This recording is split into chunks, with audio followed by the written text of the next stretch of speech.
All Hit Radio.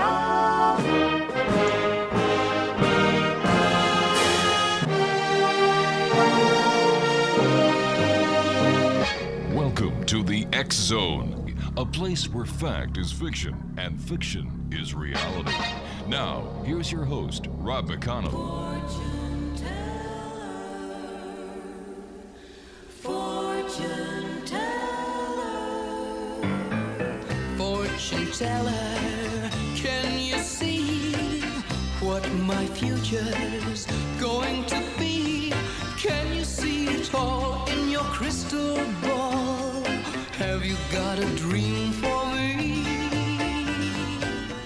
And welcome back, everyone. This is the X Zone. I'm Rob McConnell. We're coming to you from our broadcast center and studios in St. Catharines, Ontario, Canada, on your hometown radio, Classic 1220, and streamed around the world on classic1220.ca. My guest this hour, X Zone Nation, is a lady I've had the pleasure of having on the show before. Her name is Julie Ryan, and she's a psychic medium and medical intuitive. She can sense what medical conditions and illnesses a person has and facilitate energetic healings. She can communicate with spirit both alive and dead. And Julie can scan animals, access people's past lives, and she can tell how close to death someone is. And this is one question I will never ask her. Joining me now is Julie Ryan. And Julie, welcome back to the X Zone. Always so great having you with us.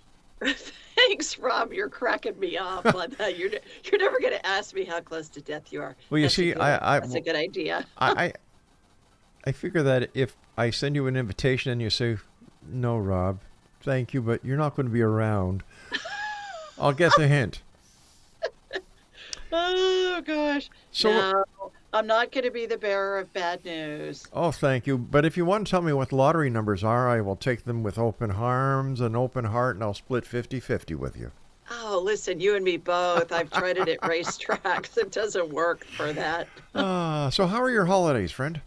They were wonderful. Thank you. Very busy. We had lots of company in town, and I threw a couple of big dinner parties. And so it was wonderful having everybody here. And I was glad for a day off when everybody left. Well, to you and your family, the very best of the new year. And I hope that this is a stellar one for you, because Thank Lord you. knows you deserve it.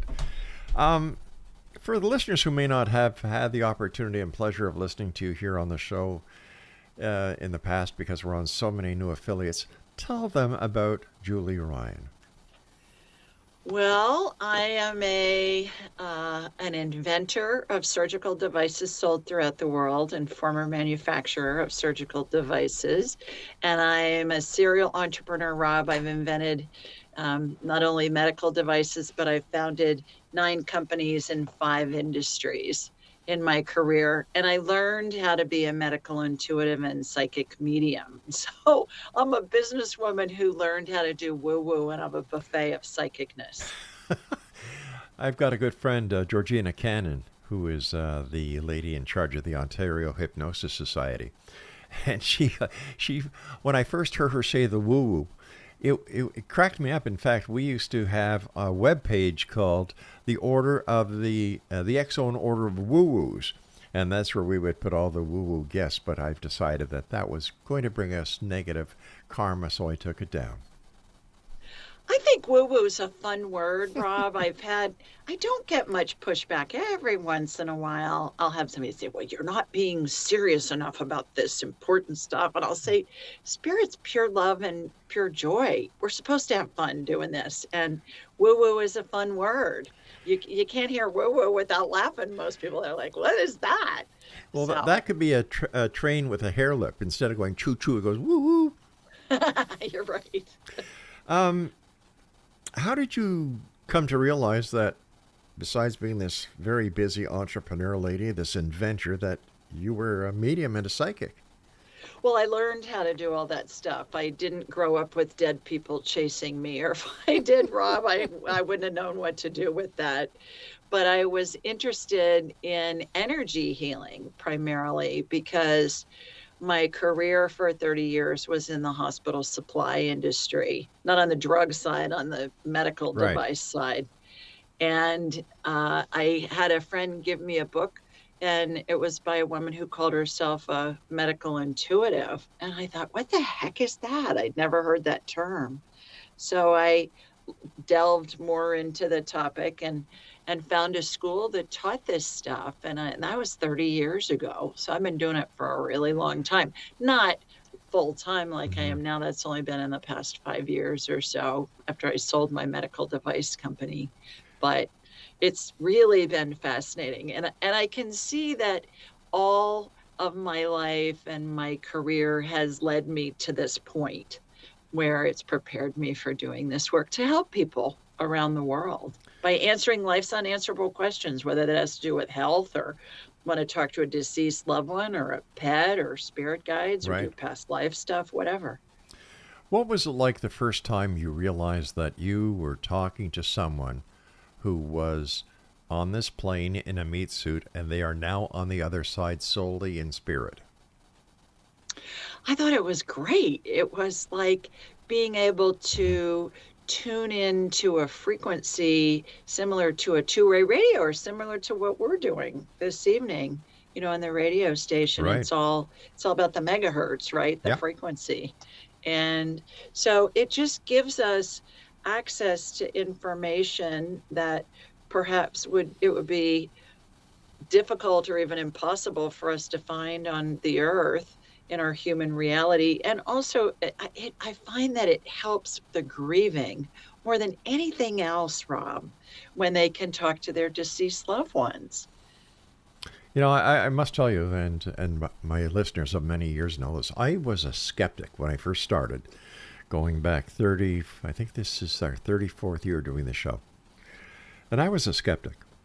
But after having the opportunity of talking to both psychics, mediums, medical intuitives, and then speaking to the people that have actually been touched in a very positive way, man, I'm a believer. Well, it's healthy to be a skeptic. I'm a skeptic.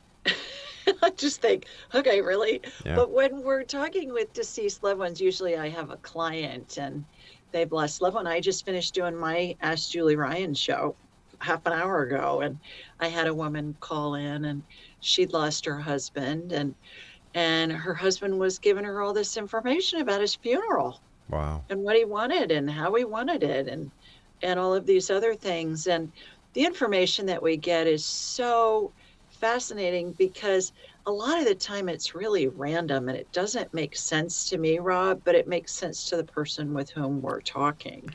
But isn't that the validation that the person Oh, yeah. receives that Yeah. this is legitimate? Now, when I said I'm a believer, I'm not a blanket believer. Like there are those people who claim to be mediums, psychics, and medical intuitives that used to be listed on the Exxon order of woo-woos. But I'm talking about people like yourself, Mark Anthony, and other Yeah. psychics and mediums and medical intuitives that we've had on the show over a number of years because they have been validated over and over and over again. And in my heart, I believe that they are doing what they do for the right reason, and that's to help someone. Absolutely. And that's called, Mark is a buddy of mine. He's fabulous. Yes, he is. I had him as a guest on my show and he said, now you and I, we're serious people. And he's hilarious, as you know. Yes. So he's a lawyer for Yep. those of you that are listening that don't know Mark Anthony. And it's called being an evidential medium where information comes in. I had this gal that called in this morning as a client for an hour consult, and we were talking to her deceased father, and he was talking about that he was with his beagle named Rufus in heaven. I'm thinking, okay, that's random. And she said that was his dog's name and he was a beagle. I was like, Wow. okay, I didn't know that. There's no way I could have known that. And that's just one example. We could spend hours and hours and hours. I have thousands of examples like that. Was there one, or has there been one communication that you've done that still sticks out in your mind because it shook Julie Ryan at her very essence? Yes, there was. And it's my all-time favorite, Rob. I had a woman call into my show. This was probably 6 months ago, and her grandfather had just died, and her grandmother was distraught because she had put him into an Alzheimer's care home, and he died the night he was admitted Oh my gosh. into this care facility. And so we were having a conversation with her granddad, and he said, I want you to take your grandmother one daisy and tell her it's from me. And it was really emphatic about, he didn't want a bouquet of daisies. He wanted one daisy, and he wanted one with white petals and a yellow center. Oh. So the next morning we went ahead and released it, and somebody, I believe it was on YouTube. We released it on all the podcast channels and then on YouTube as well. And somebody had put in the comments, her grandfather was referring to the old song, A daisy I'll a bring day. you a daisy a day, dear. And I'd never heard of that song, and I looked it up, Rob, and it's about this couple that was together for forever, and he used to bring her a daisy a day, and then at the end of the song, he's taking her a daisy a day to her grave. Yeah. And I thought, okay, you really can't make that up. And then the other thing that was so extraordinary about that, Rob, to me was this was somebody that randomly called into my show. I didn't know this woman. I certainly didn't know her grandfather. And the person who listened to the show and put the comments in was involved as well. And she didn't know either one of us.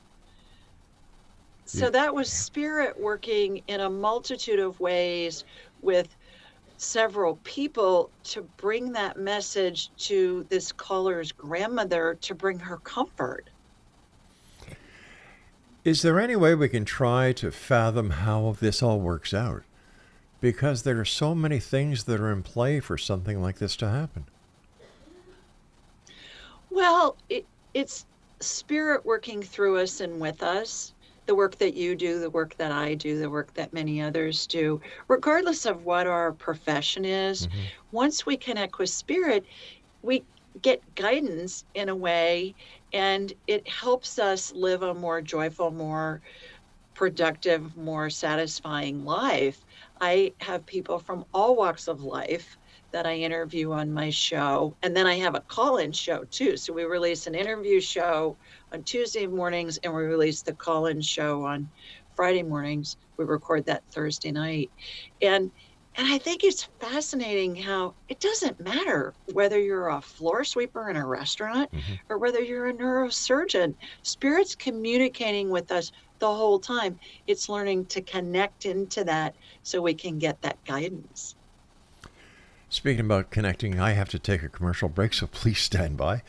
Exonation, Julie Ryan is our special guest. Now, if you'd like to contact Julie for a one-on-one consultation, or if you'd like to find out how you can listen to Julie's show or how you can call into her show, her website is AskJulieRyan.com. That's AskJulieRyan.com. And she also has a number of great books and articles out here.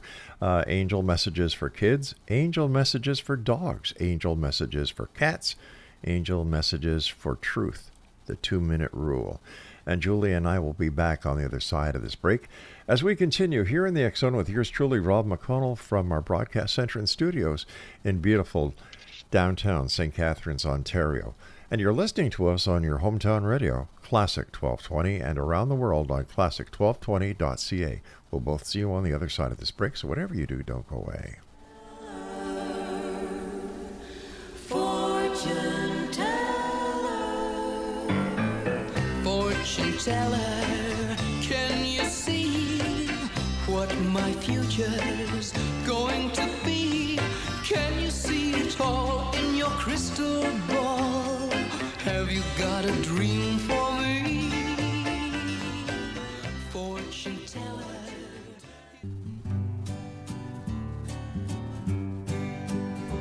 He remembered the first time he met her. He remembers the first thing she said. He remembers the first time he held her, and the night that she came to his bed. He remembers her sweet way of saying, honey, has something gone wrong? He remembers the fun and the teasing, and the reason he wrote her this song. I'll give you a daisy a day, dear. I'll give you a daisy a day. I'll love you until the rivers run still and the four winds we know blow away. Welcome back, everyone. That was Hank Snow singing A Daisy a Day, and you're listening to the X Zone with Rob McConnell from our broadcast center and studios in St. Catharines, Ontario, Canada, on Classic 1220 and streamed around the world on classic1220.ca. Julie Ryan is our special guest, and her website is askjulieryan.com. And there you go, Julie, A Daisy a Day. And Rob, I'd never heard that song before. I didn't know anything about it. Wow. Yeah. And there's a video on YouTube, and it's to that music. There's an Irish tenor that sings it. And in the last part of the video, this elderly gentleman is walking up the hill, and he's placing a daisy on his wife's grave. It just about rips your heart out. It does, but I look at it as a true love story, because love never dies. True love never dies. And here you've got this man who met this young lady, and they lived their life together. And he's going up to the grave, putting the daisy there, and I'm sure he's saying to himself inside, I'll be with you soon, sweetheart. Yeah. When you're talking to spirit, do you hear their voice, or is it the impression that you get from the other side? It comes into me primarily as a thought in my head. And it feels initially, when I first started doing this, it felt like it was my own thought. And I teach people how to do all this woo-woo stuff that I do, Rob, people from all over the world. I think we've had people from 14 or 15 countries that have taken my training. They just got to speak English, because that's all I speak. And I tell them how you can tell if it's a thought coming from spirit is when you ask a question or make a statement and you have a thought that comes in, it comes in within a second or less, as fast as you can snap your fingers. If you think about it for more than a couple of seconds, that's going to be your brain talking to you. That's number one. Number two is, as I mentioned earlier, spirit is pure love. So spirit's never going to say anything derogatory or just nasty, like they're never going to say, okay, you're just an ugly man who drools. That's never going to happen from spirit. It's only going to be positive stuff. And all spirits are pure love. So that's how you know. Somebody will say, well, I got this evil spirit following me. It tells me all these terrible things. I say, that's your brain. That's not spirit saying that to you. So that sounds like something Marge Simpson would say about Homer. Exactly. Lazy and drools.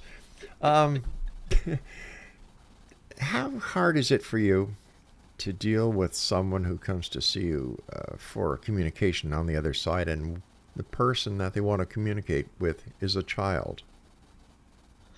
Oh, it's really interesting. It's interesting primarily because they get so much comfort in communicating with their child. And the bottom line, Rob, is that our loved ones, whether it be a child or somebody who's very elderly at the end of a long, well-lived life, they want us to be happy. Sure. They don't want us to be grieving. I had a woman on my show recently named Dr. Lenore Matthews, I believe. And she's done research that shows that the number one thing that helps people with their grief is being able to communicate with deceased loved ones. And especially when there's evidential information that comes in that there's no way that the medium could know. And it lets their loved ones who are still living their human lives know, okay, little Johnny is really still around me. I had a woman call into my show tonight, and she was talking about her son Jude, I believe his name was, who's 8, and he communicates with his great-grandparents, and he knows all this stuff. And that great grandfather died when he was 9 months old. I mean, there's no way he could know this stuff. And it's all validatable. So little children, we all come in with the ability, Rob. It's just a matter of developing and enhancing it. And little children, until they're told, oh, honey, that's just your imagination, that's not real, they're really good at this. And we need to believe them. What happens if somebody is reincarnated? Okay, you've got, let's say, Aunt Sue who comes to see Jolie Ryan who wants to communicate with Uncle Albert. But Uncle Albert, if you believe in reincarnation, has already been sent, had his debriefing, and is back on his way to this planet or to another planet, another, parallel universe, wherever. What kind of, what do you say to the person? I'm sorry he's not here, or the spirit you have dialed is no longer in service. How does it work? No, great question. Our spirit, I've heard several things about this topic, and here's what they are. Number one is most of our spirit stays in non-physical, in what I call heaven, Okay. and a fractile of our spirit incarnates. Number one. So how we connect to anybody, whether we knew them or not, is we just think of them. And that tunes our satellite dish head. Our heads are like big satellite dishes that tune to that spirit's frequency. Spirits keep the same frequency throughout all of their lifetimes. So whether they've reincarnated or not, they're still, the majority of their spirit is still in non-physical. That's number one. Number two, and the second thing makes my head want to explode. I don't understand it, but here's what I've heard many, many times from spirit. We live multiple lifetimes concurrently. And since time doesn't exist in the spirit world, time's a human creation, that we have the ability to live multiple lifetimes concurrently. Do I understand that from my human perspective? No. So where I go on that, Rob, is I go, okay, is it feasible? Yeah. Will I know when I get back to heaven? Yeah. And that satisfies me because I can't explain it. Well, that explains why I'm tired sometimes. Yeah, because you're living 50 million lifetimes all at the same time. There you go. So, based on the communications that you've had over the years with so many people, what happens to us as we die, to the point where we do die, and what happens after that? We go through what I have coined as the 12 phases of transition. And that's a series of events, Rob, that unfolds, that involves angels and the spirits of deceased loved ones and pets. And the configuration of how we're positioned around the person who's dying changes as the person gets closer and closer to death. It's a glorious experience for the person who's dying. And back to the time doesn't exist in the spirit world, this happens, these 12 phases, regardless of if somebody dies very instantly, like in a homicide or a suicide, or dies over a prolonged period of time, days, weeks, months, even years. And 90% of people at the end of their lives, as they're dying, report, university-based research shows that 90% of people claim to see the spirits of deceased loved ones and pets either in visions or dreams. And that's a pretty big number, 90%. Ask any hospice worker, any end of life worker, a death doula kind of a person, anybody that works in critical care. They all report that. In fact, I know for a fact that what you're saying is so true, because my wife, Laura, is a retired nurse who worked in the palliative departments and the palliative floors. And she's told me the same thing many times. Yeah. Yeah. And it's so fun when I get to scan somebody who has a loved one who's dying, and I'll scan them and I'll say, did your grandmother grow up on a farm? Because there's all these farm animal spirits in the room. There's horses and chicks and ducks and all of that. They'll say, yeah, she did. And then I'll describe other family members, and they'll say, oh, that's Aunt Susie, that's Grandma Ann, that's, Uncle Stanley, whoever. And I'm in Birmingham, Alabama, where I live, in the southern part of the U.S., and they're in Athens, Greece, or someplace. I mean, there's no way that I could know this stuff, but but it gives the family so much comfort to know that nobody dies alone, ever. We're all surrounded by angels and the spirits of deceased loved ones and pets. Are the spirits that you communicate with on the other side the spirits on this side that people call ghosts? No, I see them as two different entities. They're spirits, but ghosts, here's my take on ghosts. Okay. By the way, all spirits are pure love. So when somebody dies, their spirit goes to heaven. They're escorted by angels to heaven. And that's what I talk about in my 12 phases of transition. And then there are spirits who decide, okay, I want to experience what it's like to have one foot in the spirit world and one foot in the human world. So I'm going to be a ghost, and I'm going to it's going to be like I'm living a human life, but nobody can see me or hear me. And I can communicate with those spirits. And most of the time, I would say high 90% of the time, they don't remember that they're dead, because they've come to have the human experience just in spirit form. And we can corroborate a whole lot of information that we get from ghosts. And I have a whole chapter in my book, Angelic Attendants, about that. That's really fascinating, about a train wreck. And let me know if I have time to mention a little bit about that. Sure, you've got about 2 minutes.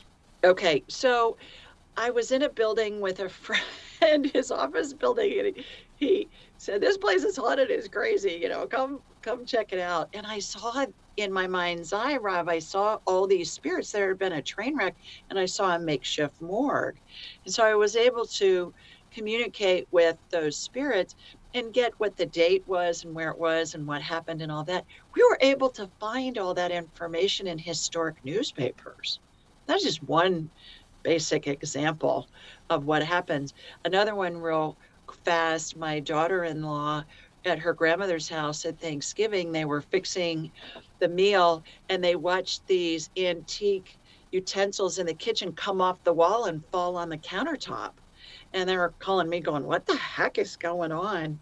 Well, we found out that there was the man who owned the home. He was a ghost. He had his son who had died in the Civil War in America in the 1800s. And we found their name. One of the grandsons was able to find the deed to the property. It was a farm. They gave us all this information that we were able to corroborate with historic documents. It's really fascinating. So not only are you a psychic, a medium, a medical intuitive, but a lot of what you do also includes history. Oh, yeah. It's fascinating. Past lives are really fun, too, because oftentimes we can get information that we can corroborate with historic documents. Let's talk about past lives when we come back. Okay. Julie Ryan, thank you so much for being with us. And Exonation, if you'd like to contact Julie for a one-on-one consultation or order any of her books or read her fascinating website, it's askjulieryan.com. And we'll be back on the other side of this break as the X Zone continues with yours truly, Rob McConnell, from our broadcast center and studios here in St. Catharines, Ontario, on your hometown radio, Classic 1220, classic1220.ca. Don't go away, we'll be right back. He remembered the first time he met her. He remembered the first thing she said. He remembers the first time he held her and the night.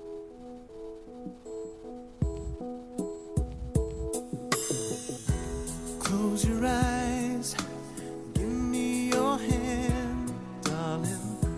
Do you feel my heart beating? Do you understand? Do you feel the same? Am I only dreaming? Is this burning an eternal flame? And welcome back. This is the X Zone. Julie Ryan is my special guest. www.askjulieryan.com is her website. And Julie, you've got a special gift for our listeners tonight. I sure do.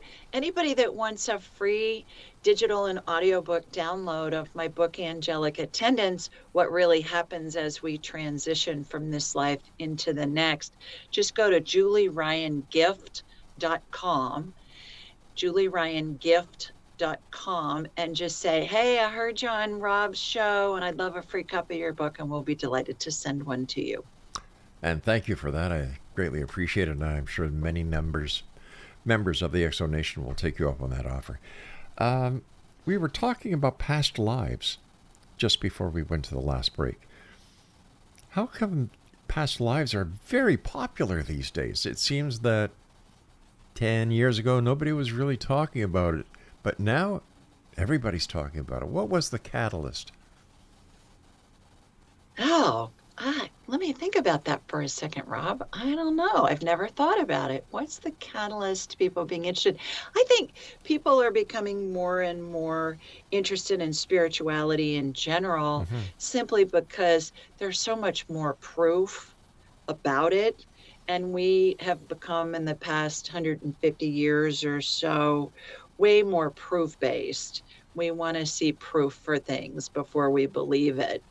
And so in past lives, when we can validate and corroborate information that we receive from spirit with historic documents, it lets us know, okay, there's more to the story here. What else do I need to find out? And it can help people get on a trajectory of really exploring their own spirituality. You were mentioning before about angels and how at the time of passing, angels and past loved ones seem to join the person who's transitioning and bringing them to the other side. Am I correct? Yes. What happens if a person is a believer in a religious philosophy that doesn't include angelic beings or heaven? What happens then? Well, that's irrelevant. Okay. I actually had that question on my show tonight again. We must be on the same wavelength, Rob, with all these questions you're asking. Must be, and I just answered them an hour ago. The interesting thing about that is this person called in and said, my dad was not a believer. What's he think now that he's in heaven? And he said, it's magnificent. It's so far beyond comprehension. The reason why I didn't believe in it was because I was afraid that if nothing was there, then how would I deal with that? And it turns out that the father was an engineer, Rob. So he had a very linear thinking mind. Right. And the father said, his spirit said to tell his son, he was telling me, he said, tell him that I hid behind my linear thinking engineering mind just to cover up the fear. Wow. Yeah. I do hear stories about people from different religions when they have a near-death experience, they'll perhaps run into Jesus or Buddha or whoever that correlates with what their beliefs have been all their lives, and that gives them comfort because it's something that's familiar to them, and then they can come back and they can talk about it. And your wife will attest to the fact that we're hearing more and more about near-death experiences because the medical techniques and equipment have gotten to the place where we're able to help resuscitate so many more people. That's right. And I've heard those stories from many of her colleagues, as well as guests here on the show, including Dr. Janice Amatuzio and others, that you can't deny the number of reports that are being given out to members of the public from very credible professional sources. Right. And I had a doctor on my show named Jeff O'Driscoll, who was an emergency department chair and MD, and was in emergency medicine for his whole career for 45 years or something. He's retired now. And so he's come out of the closet, Rob. And he says, I really couldn't talk about this out loud when I was in my position as a physician. And this was a level 1 trauma center. So they got the worst of the worst in their emergency department.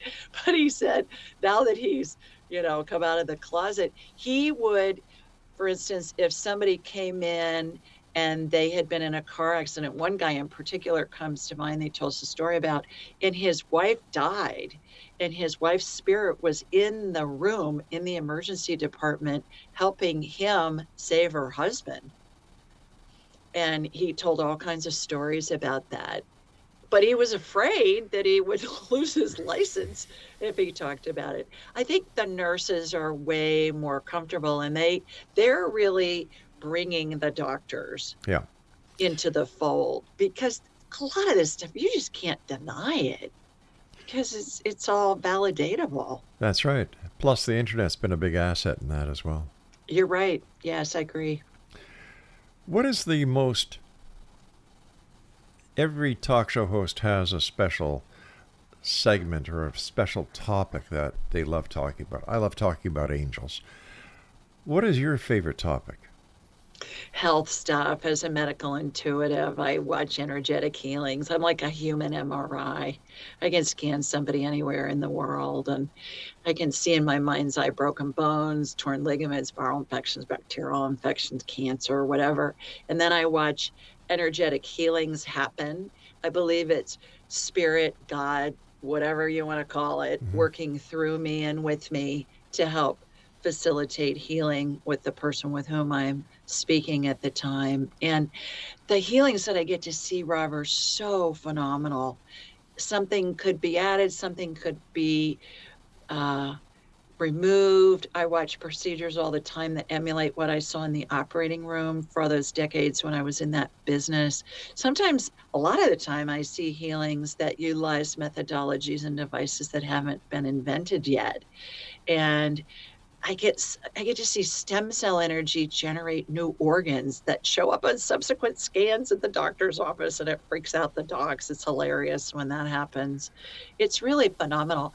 I have one client in particular that I saw something really extraordinary happen earlier last week. May I share that with you? Oh, please do.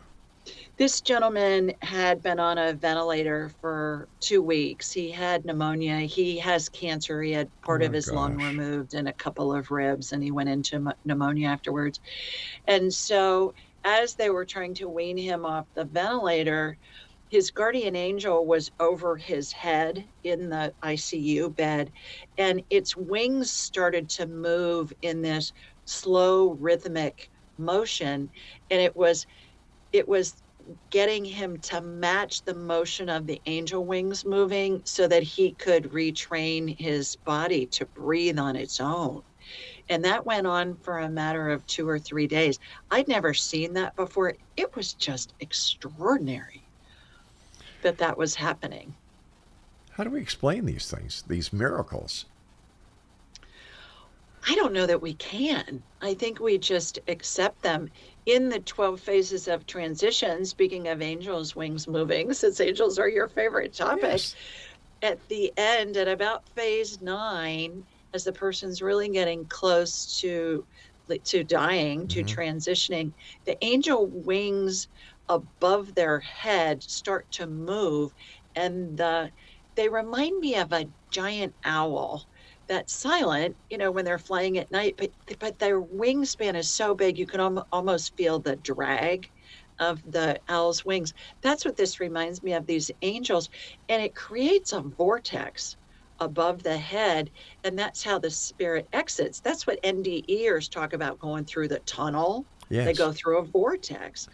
And it's just amazing to me, Rob, that a spiritual being like an angel can create a phenomenon that causes a vortex to happen. And I can feel it and I can see it. It reminds me of driving through a car wash at the end when they turn on the dryer and it sucks all the water off your car. Right.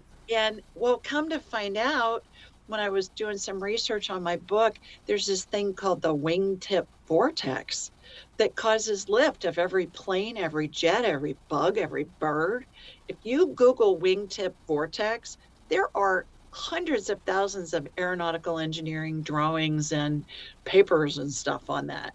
So that's an angelic motion that causes a wingtip vortex in our human experience that helps the body It helps the spirit lift out of the body. I think that's phenomenal. It is. It is. And speaking about angels, you've written a number of books or topics or articles published. For example, this one I have to hear: Angel Messages for Dogs.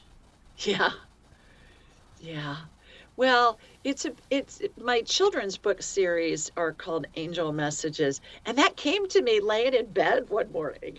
I was thinking about what am I going to call these children's books that are, they're illustrated, they're darling, they're beautiful. And I heard Angel Messages for Kids. And so, of course, before I even got out of bed, Rob, I was looking to see if I could trademark the name. Yes, I could. I was looking to see if the domain name was available. Yes, it was. I was like, okay, thanks, God. I guess you want me to call these children's books the Angel Messages series. And that's what I did, and there's 4 of them. Do you think it's ever too early to talk to children about, keeping their vision open, keeping their hearts open, and not being afraid to talk to adults about what they see? Oh, absolutely. Because children, on average, I would say around the age of about 7 or so, they start to shut down their intuitive abilities simply because parents or grandparents or teachers, or sometimes even their little friends, will say, oh, that's just your imagination. That's not real. Or you're just so weird. There's no spirit there. Who are you talking to? There's nobody there. Just because the grown-up can't see it doesn't mean that the child can't. Exactly. And this woman that called into my show, she was saying when her father died, her little boy said, well, bury him, with so-and-so, and so-and-so was the name of a dog. There's no way this child could have known this relative who'd been dead for 50 years. And the fact that this relative was buried with its dog. And this kid knew the name. He's 8. So that's why I was encouraged by moms and grandmothers to write my children's books, because it helps us explain to these children with beautiful illustrations, hey, here's what's going on. Right.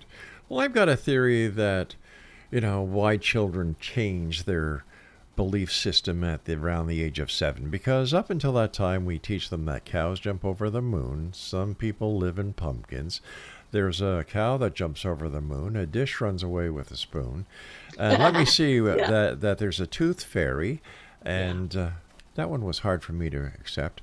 And then there was all these things, and then the books that we indoctrinate them into the educational field. You've got cats that talk, you've got elephants that walk, and so on. And then at about the age of 7, 7.5, you know what we do? We say, we lied. Well, and I just hold on that, because I've got to take my break. Okay. All right, Julie, please stand by. X Zone Nation, Julie Ryan is our guest. AskJulieRyan.com. And this is the X Zone on your hometown radio. Classic 1220. Don't go away.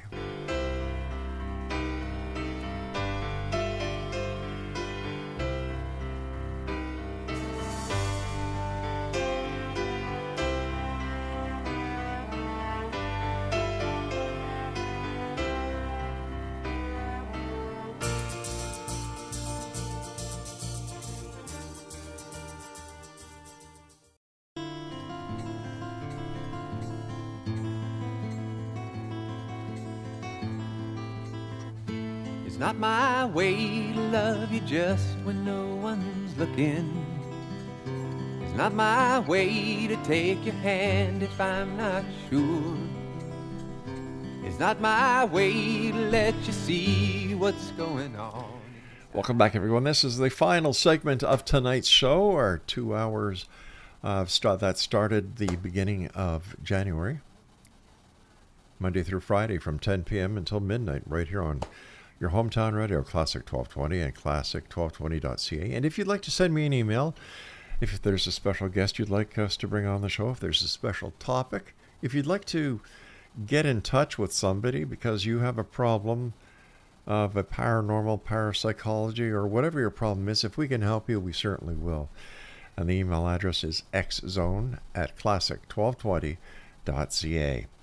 Our guest this hour, the one and only Julie Ryan. Her website is AskJulieRyan.com. And Julie, first of all, thank you so much for joining us. It's always a great pleasure talking to you. And what's next for Julie Ryan? Well, we added interviews to our show. And so we release those on Tuesday mornings, and bringing in people like you do to really showcase how they use spirit in their lives. I mentioned that earlier. Yeah. And just continue to do that. I do a couple of trainings a year, Rob, in person. One is online. We're going to have that in May. The 17th, I think it's the 18th and 19th of May. That'll be online. It'll be live, but online for the weekend. And then I do an in-person training to learn my buffet of psychicness. That'll be in Atlanta, Georgia, November 1st through the 3rd of this year. Our last one that we had in person, we had people that flew in from 4 countries around the world. And it really is remarkable. It's so much fun. Now, speaking about remarkable, you have a remarkable offer for all our listeners tonight. So please tell them one more time, Julie. Sure. If you'd like a free digital and audiobook download of my book, Angelic Attendants, What Really Happens as We Transition from This Life into the Next, just go to julieryangift.com. That's julieryangift.com, and we'll send you a free copy. Julie, has there ever been a time where somebody from the other side has asked you to help them communicate with someone on this side? Let me think. I had a situation where I was in a hotel in Austin, Texas, and it was a hotel founded by a man who was a cattleman, basically, and he made his fortune selling beef to the Confederate Army during the American Civil War. And I was walking upstairs outside of the ballrooms, and I could smell cigar smoke. And I thought, there is no way they're going to let somebody smoke, let alone a cigar, at this historic, beautiful hotel. And so I turned on my radar, Rob. I don't walk around with my radar on, and I saw the spirit of this founder of the hotel and this dead colonel walking through. And he gave me information to share, some historical information. Do I have time to share this quick story? You sure do. Yes, please. I was in one of the ballrooms, and I had the bellman that was giving me a tour. And before we started, the concierge said, well, this place is haunted. I said, cool, I'm a psychic medium. Let's see if I can pick up on anything. And I'm standing in this ballroom, Rob, and there were 8 gold leaf mirrors, massive mirrors on the walls. And there was a cameo carved into these wooden mirrors. And I asked the bellman, I said, do you know anything about these mirrors? And who's the woman in the cameo? And he said, we think that they came from Emperor Maximilian's palace in Mexico City. I never heard of an Emperor Maximilian, but there was one. And so I said, well, who's the woman in the cameo? And he said, we believe that's his wife, Carlotta. And I'm hearing in my head, that's not Carlotta, that's his girlfriend, Jocinda, or something like that. And I thought, okay, so I asked this kid, did you ever hear about this? No. So I called those 2 spirits in, and they came in their ball gowns and their diamonds and their tiaras and the whole 9 yards. And I said, who is that? And Jocinda said, well, it's me. I was his mistress. Fine. They looked like they were best buds. So I researched it when I had a minute. Well, sure enough, there's all this information in these historic books about Carlotta, the wife, and Jocinda, the girlfriend. And Jocinda wanted it known that that was her on the cameo, not his wife. And here they are in the afterworld hanging out together, waiting. Best buds. Yeah, it was a riot. It was hilarious. How do you teach someone how to be a medical intuitive? What do they need to know? It's about them raising their vibrational level to the level of spirit. And then once we connect with spirit, we can take it anywhere we want. We can talk to deceased people. We can do healings. We can do all of that. And I always say spirit doesn't communicate on the I feel crappy channels because the vibration's too low. Spirit is a really high vibration, primarily, Rob, because it doesn't have the density of the body slowing down the vibration. I use the analogy of, imagine trying to run an electrical current through a bowl of pudding. It's going to slow it down. Yeah. And that's how our bodies are. Our bodies are like bowls of pudding with the electricity, running through us. So it's a matter of learning to raise one's vibrational level and then being able to hold it. And so that's part of how I teach my students. Now, Everybody can do this stuff. Everybody. once somebody takes your course and they graduate, what can they do with the information and the knowledge that they've learned? Well, that's the thing, is they have access to universal intelligence, and it's just incredible. I have a communications degree and I'm an inventor of surgical devices. How's that work? Well, this was before I learned how to do woo-woo, but I was thinking about something in these medical devices. I was thinking about, okay, here's a problem in the operating room. I was on that channel of communication, that radio station, let's say.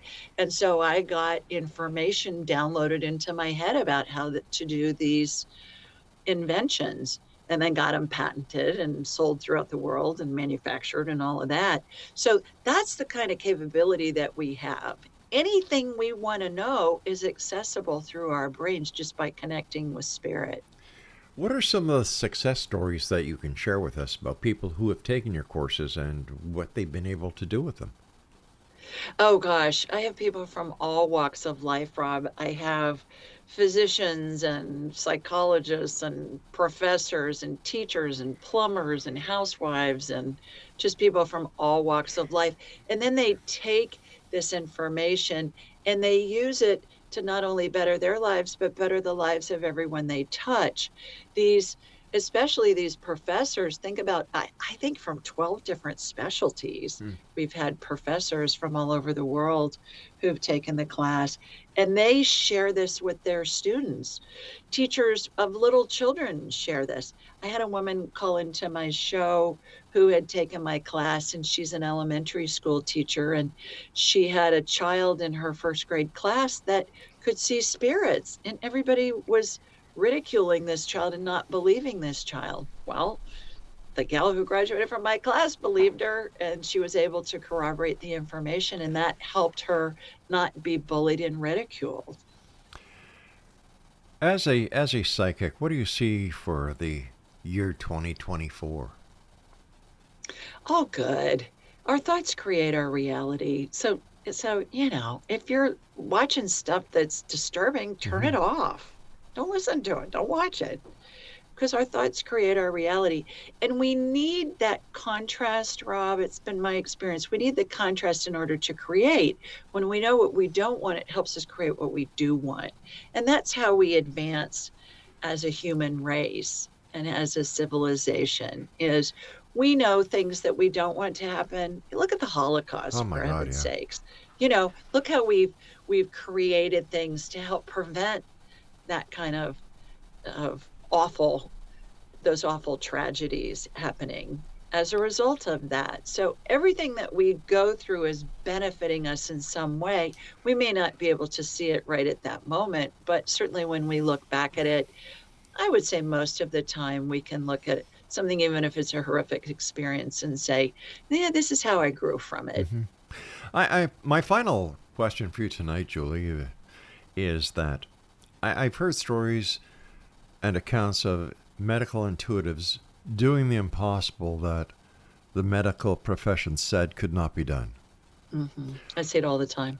And if this is the case, why don't medical intuitives go into hospitals and cure people, or go into hospices and cure people? Well, hospice is a different story. Those people are ready to go. They're ready to transition. We all decide when we go, where we go, how we go, who's with us or not when we go. But as far as your question, and I think it's a really poignant one, is there isn't a way to bill insurance for it yet, number one. Number two, doctors are trained to be linear thinkers. You know, if you have this symptom and this symptom, this is your diagnosis, this is how we treat it with surgery and medicine and blah, blah, blah, blah. The work that I do as an energy healer and a medical intuitive, I believe, is part of the healing equation. It's complementary to Eastern and Western medicine as we know it. And furthermore, most of the people that come to me have been to countless doctors, gotten a whole bunch of different diagnoses and perhaps different treatment modality plans, and they still have the same symptoms. I have people all the time that present with symptoms, and I'll get them on my radar and they'll be full of mold, or they'll have some kind of GI thing going on. I had a hepatitis B gal earlier today who was a client. I got her on my radar. I said, you got Hep B. We worked at getting the Hep B out of her. She said, nobody's pulled that up. I had somebody else that was full of mold. She lived in a house from the early 1800s, and the basement flooded all the time. Their HVAC system was down there. I mean, she was sick. Oh my gosh. And it was because she was full of mold, because she lived in a moldy environment. So it's all complementary. Got about a minute and a half. My producer just said a minute. I'm sorry. What would you quickly like to say to the Exo Nation tonight? Well, you guys are so smart to follow Rob. What a delight he is. Oh, My goodness. I'm blushing now. And AskJulieRyan.com. Call into my show. It's free. It's fast. It's fun. You can get me there. Consider doing my training. Get my free book. That'll give you a lot more information. And everybody's going to lose somebody, and we're all going to die eventually. So let's take the fear out of it. We're surrounded by angels and the deceased loved ones and pets. It's funny because we humans, the moment we are conceived is the moment we start to die. Good point. Man, a good friend of mine in Montreal, Gus Ackerman, said, remember one thing, Rob, we're here for a good time, not for a long time. Exactly. Julie Ryan, thank you ever so much for being with us tonight. And once again, my very best to you, your family, and all your great listeners. Thanks, Rob. What an honor and a treat to be with you. You take care, my good friend, and please come back again and visit us. You're always welcome. Thank you. And Exo Nation, if you'd like to get more information about our guest tonight, Julie Ryan, just visit her website, AskJulieRyan.com. Well, that's it for tonight. I'll be back tomorrow night at the same time from 10 p.m. until midnight as the X Zone continues right here from our broadcast studios in St. Catharines, Ontario on, you got it, your hometown radio, Classic 1220. So until tomorrow night, just remember, my friends, take care of each other and always, always keep your eyes to the sky and your heart to the light. Good night, everyone.